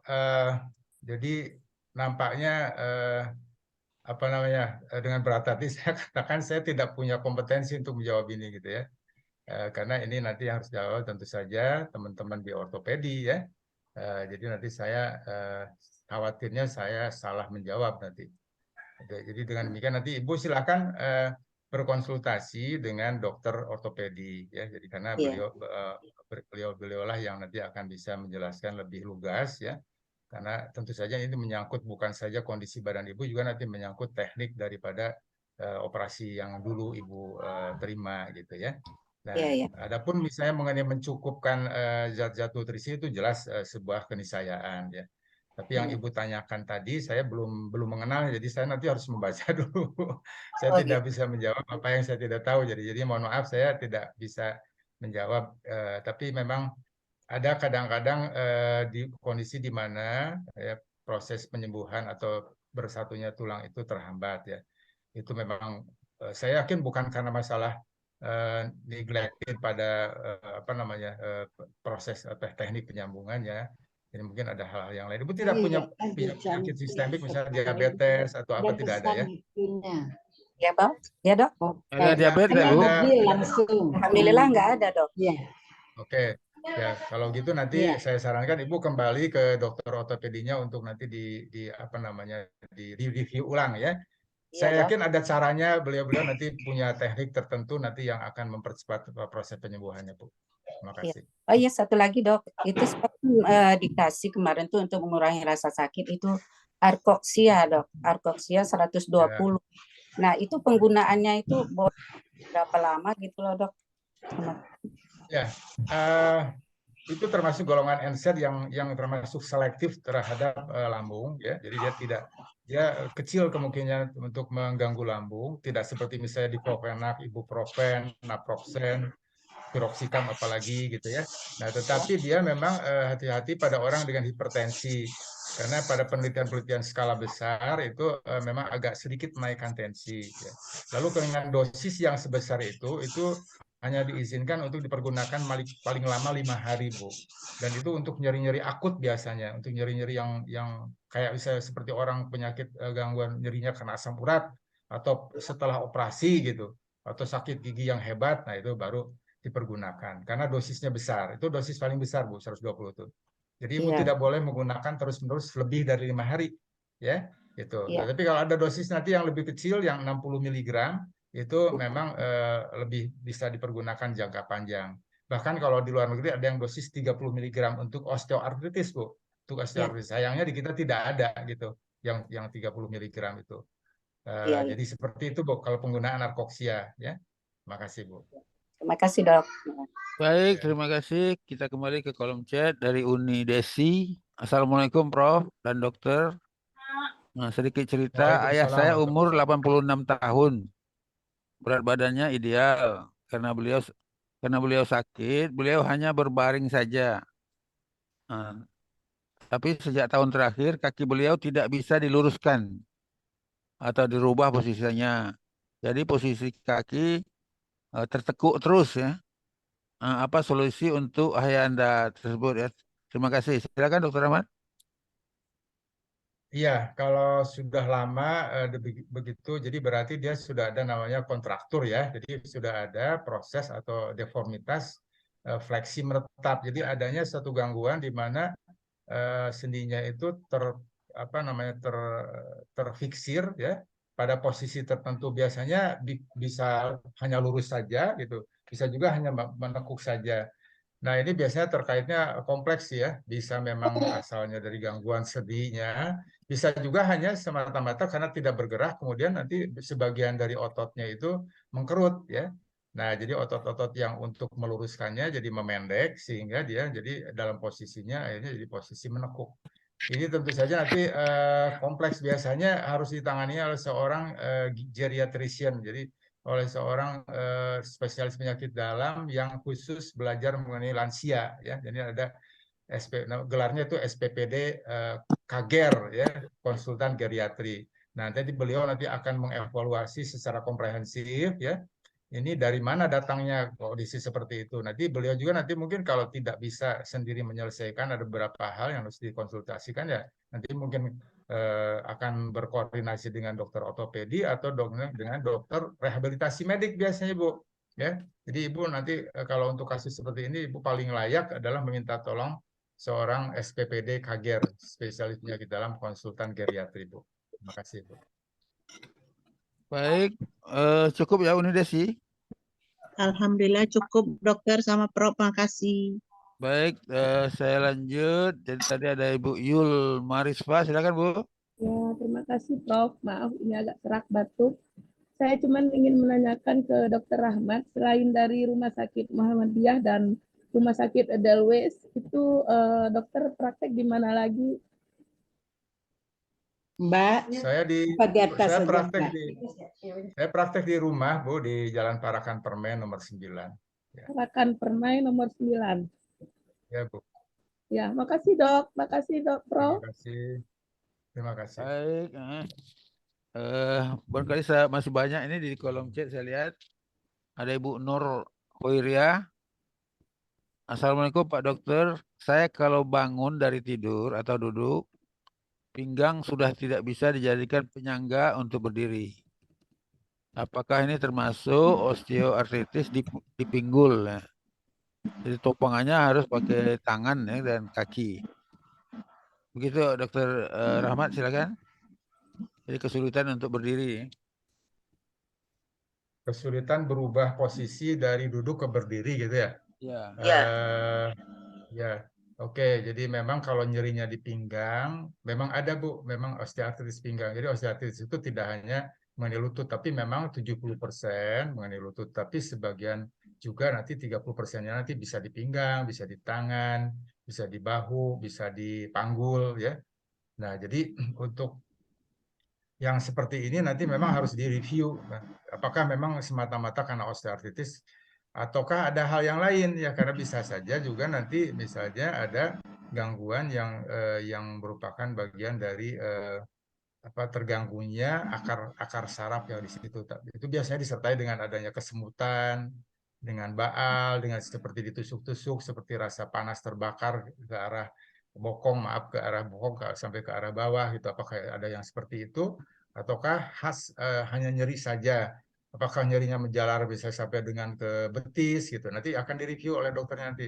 Ini gangguannya di sebelah mana gitu dari pinggangnya. Jadi apakah di tulangnya ataukah di bantalan tulangnya ataukah di namanya itu nukleus pulposusnya ataukah di saraf yang keluar, akar saraf yang keluar dari sumsum tulang yang melewati celah antara tulang dengan tulang. Jadi nanti itu harus direview secara baik Bu. Jadi nanti tidak bisa saya jawab di sini.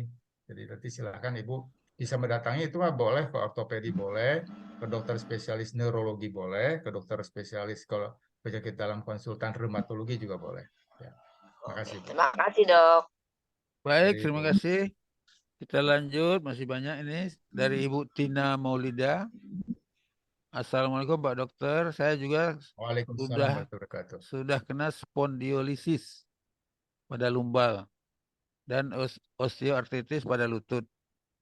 Saya sudah berobat di rumah sakit dan sudah fisioterapi 8 kali. Nah, Mohon saran supaya tidak kambuh-kambuh. Nah, ini. Silakan dokter.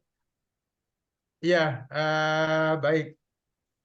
Jadi memang osteoartritis bisa juga namanya generalize, jadi dia menyeluruh, bisa mengenai tangan, mengenai tulang belakang dan juga mengenai lutut dan panggul ya. Kalau sudah itu namanya generalized osteoarthritis, termasuk spondylosis tadi. Spondylosis itu adalah sebetulnya osteoartritis yang mengenai tulang belakang ya. Nah, tentu saja supaya tidak kambuh-kambuh, nanti harus dilihat faktor risikonya, apakah tadi itu, apakah ada berat badan, dari faktor usia, dari faktor geraknya kurang, gitu ya. Nanti yang disarankan adalah nanti senam-senam ringan, ya, senam-senam ringan. Misalnya ada senam namanya senam reumatik di YouTube, ya, kan hampir semuanya kita sekarang udah punya smart TV ya.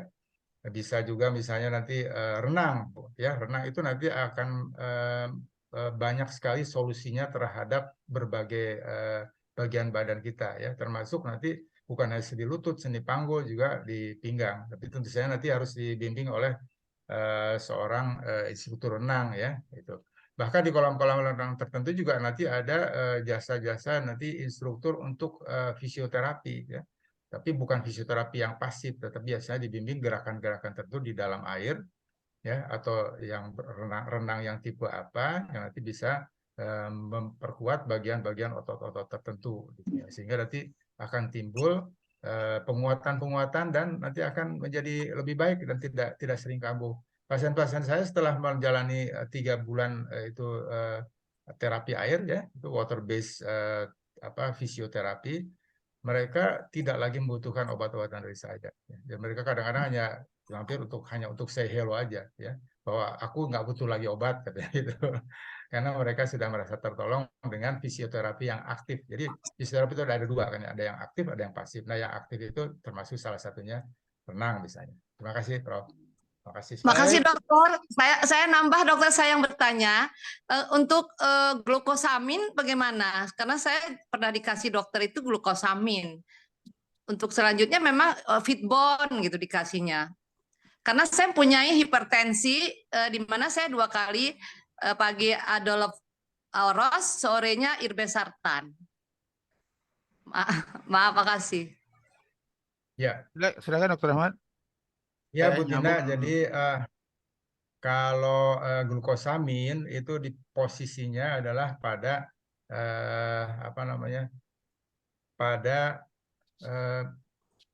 pada lebih hulu gitu. Jadi dia pada pengaturan pada pemenuhan kebutuhan nutrisi dari tulang-tulang rawan ya. Jadi itu tidak dipergunakan hanya kalau nyeri ya, karena posisinya tidak untuk itu. Jadi tadi sudah saya sebutkan di awal bahwa dia harus digunakan itu secara kontinu, secara rutin ya.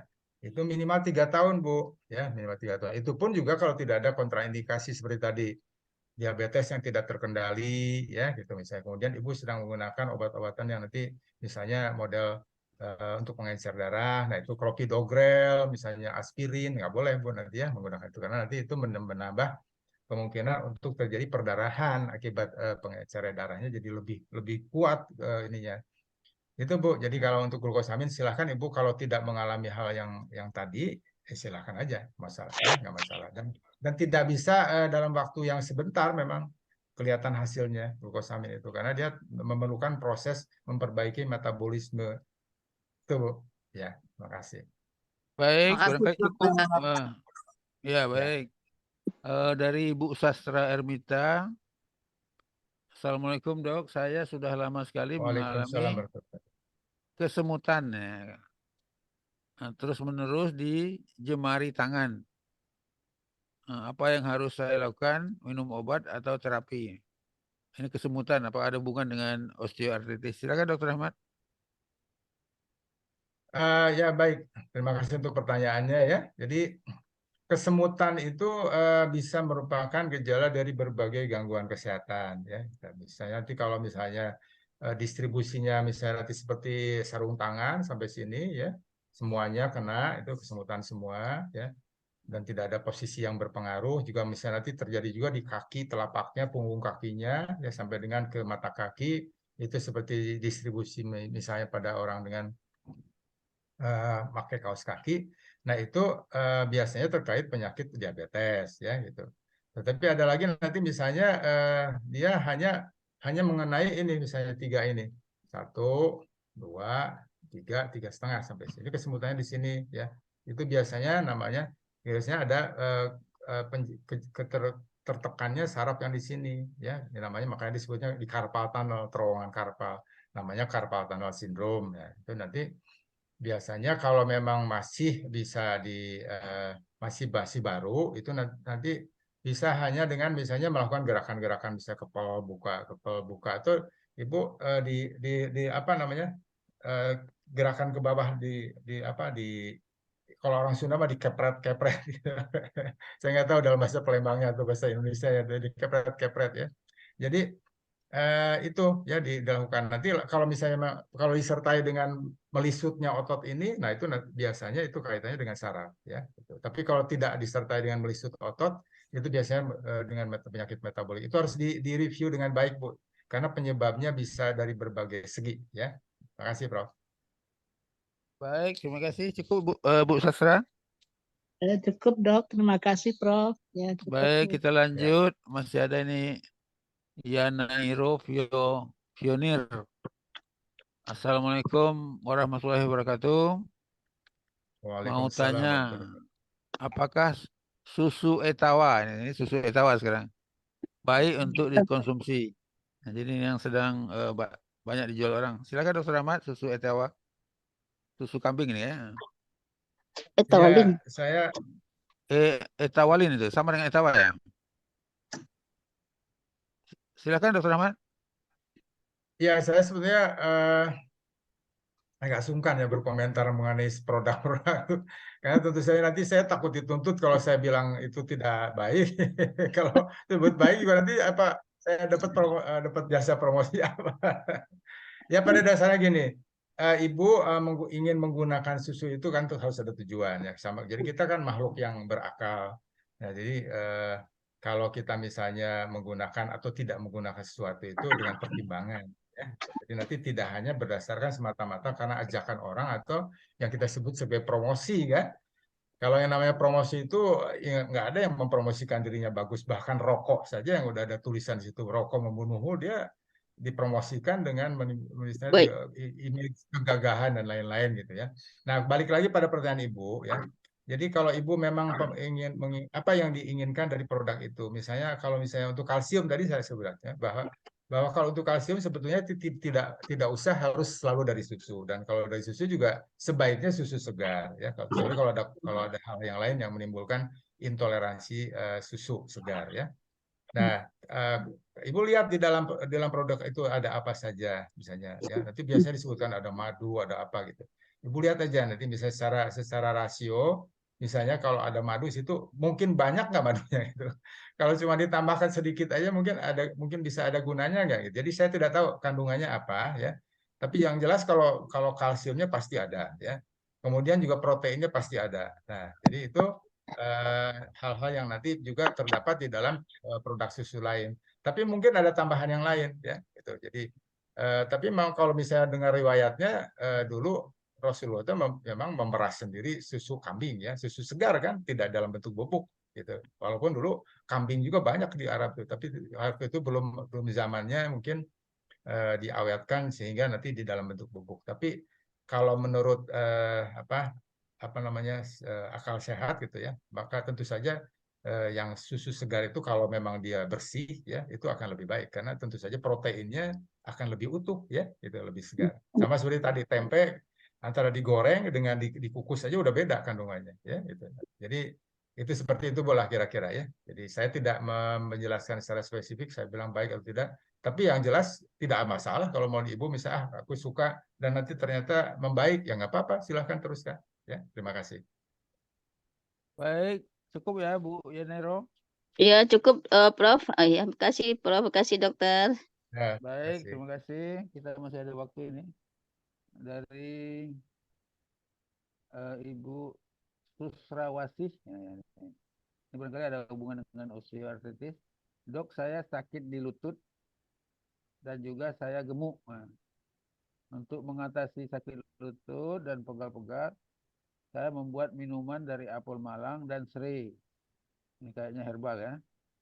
Direbus, di blender, disaring, dan dimasak lagi sampai kental untuk dapat disimpan lama.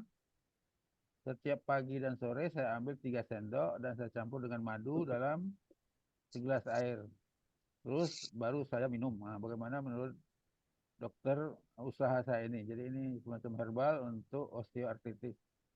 Silakan Dokter Rahman. Iya, terima kasih Prof. Terima kasih untuk pertanyaan ini ya. Jadi tadi juga ada yang saya lupa untuk belum terjawab mengenai penggunaan tadi serai dan lain-lain itu ya. Jadi gini Bu, prinsipnya ya, bahwa di alam ini memang ada kelompok-kelompok makanan yang namanya sifatnya proinflamasi, artinya dia menimbulkan peradangan ya. Gitu. Itu contohnya misalnya seperti daging merah ya, misalnya. Itu kuat tuh ya, inflamasi. Terus kemudian lemak-lemak itu proinflamasi ya. Nah, juga ada yang sifatnya antiinflamasi. Nah, itu nanti berbagai tumbuhan seperti serai ya gitu. Kemudian misalnya apel, cuka apel. Nah, tetapi sebetulnya kalau kita ingin menggunakan sesuatu ya, itu sebaiknya itu dari mana sumbernya gitu. Jadi nanti sama juga seperti menggunakan obat tadi, misalnya ada yang bertanya kepada saya, "Dok, bagaimana cara menggunakan arpoksia?" Karena saya kebetulan belajar ilmu kedokteran dan sebagian dari farmakologi, maka saya bisa jawab kan. Tetapi kalau misalnya pertanyaan mengenai herbal ini ditanya kepada saya mengetahui secara umum ya gitu. Tetapi kalau misalnya secara spesifik ini kandungannya juga saya bisa browsing sebetulnya. Tetapi nanti harus ada orang yang berkompeten ya. Jadi nanti Ibu nanti mesti kalau ingin menggunakan sesuatu itu nanti Ibu sumbernya dari mana nih? Ya kalau sumbernya Ibu anggap terpercaya, misalnya taruhlah Dr. Zaidul Akbar misalnya sekarang populer deh. Boleh silahkan karena bersumber sama seperti kita kata Buya juga nanti ini kita ada kabar mengenai amal baik begini, itu apa ada tuntunannya gitu kan. Nah kira-kira gitu. Jadi dalam pengobatan juga walaupun itu herbal itu sebaiknya nanti kita tahu dari mana nih sumbernya ya. Karena kalau kita mendapatkannya hanya dari medsos itu seringkali juga ada bias ya. Jadi kadang-kadang diakukan sebagai ini dari misalnya taruhlah Dr. Ahmad Gunadi mengatakan bahwa kayak ini. Itu bisa Bu. Bisa beberapa kali ada beberapa yang beredar dan menyangkut kesehatan itu menggunakan nama-nama teman-teman saya yang guru besar gitu misalnya kan Profesor Hairil gitu atau yang terkenal yang lainnya ya. Nah, tetapi kalau Ibu misalnya sekarang merasakan bahwa Ibu merasa nyaman, perbaikan, toh sebetulnya herbal juga adalah dari empirisme kan. Jadi dari sifatnya dari pengalaman-pengalaman orang bertutur, kemudian dipergunakan secara turun-temurun dan dari mulut ke mulut. Boleh aja, Bu, ya silahkan. Tapi ya tentu saja nanti saya bilang itu tadi kalau memang ada sumbernya itu akan lebih aman dan lebih baik ya. Itu Bu, kira-kiranya dia menggunakan herbal itu. Apapun herbal itu, jadi karena semuanya juga mau herbal, mau makanan, mau obat, tetap dia diprosesnya di liver kita Bu. Ya, jadi tidak misalnya kalau herbal aman 100% enggak juga Bu. Karena semuanya nanti akan diolah. Obat juga sama, tidak semuanya aman dan juga tidak semuanya tidak aman. Gitu. Jadi tergantung lagi dari kandungannya, dari apakah sudah tepat indikasinya dan bagaimana cara kita menggunakannya gitu ya. Herbal juga sama Bu, tapi secara umum ya gitu. Karena memang kandungan dari herbal itu rata-rata efeknya itu jangka panjang ya. Kemudian juga dia memang mungkin dosisnya juga tidak besar. Tetapi kalau kita misalnya bicara mengenai izin atau tidak diizinkannya sebuah produk herbal juga tetap dia harus mengalami uji toksisitas akut katanya. Uji toksisitas kronis itu karena kami juga bergulat juga pada penelitian herbal Bu. Itu ternyata tidak mudah ya untuk meluluskan misalnya nanti ini bisa diteliti pada manusia. Tapi kalau yang Ibu lakukan itu saya tidak mendengar ada barang yang nanti akan berpotensi bahaya. Silahkan aja Ibu ya. Dan tapi kalau Ibu bisa menemukan siapa orangnya, sumbernya, akan lebih bagus. Ibu bisa bertanya. Ya, terima kasih. Iya Dok, itu saya temukan karena begini, dulu waktu saya sakit suka diterapi Dok. Karena keseringan diterapi gitu mungkin dokternya kasihan ya melihat saya, Bu, mau nggak Ibu minum herbal ini gitu. Jadi dari dokter Dok dapatnya itu. Ya. Oke, bagus kalau gitu. Sudah ada sumbernya. Jadi dokter yang menyarankan demikian. Jadi sampai sekarang masih tetap saya gunakan. Begitu, Dok. Ya.